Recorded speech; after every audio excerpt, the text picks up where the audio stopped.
project of the RSS was to capture the institutional framework of the country, and I said how the education system has been captured.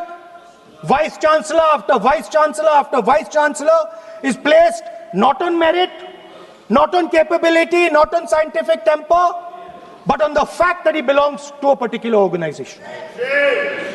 Education இன்ஸ்டிடியூஷன்ஸ்கள் இந்த நாட்டுக்கூடிய அனைத்து யூனிவர்சிட்டிகள் அதில் ஒவ்வொரு wise சான்சலர்ஸையுமே ஒவ்வொன்றாக மாற்றக்கூடிய வேலையை பார்த்தார்கள். இந்த வைஸ் சான்சலர்ஸ்களை அவர்களுடைய படிப்பிற்காக, அவர்களுடைய திறமைக்காக அல்ல அவர்கள் படைத்த சாதனைக்காக, எஜுகேஷன் ஃபீல்டில் அவர்கள் செய்த விஷயங்களுக்காக மாற்றினார்களா? கிடையாது.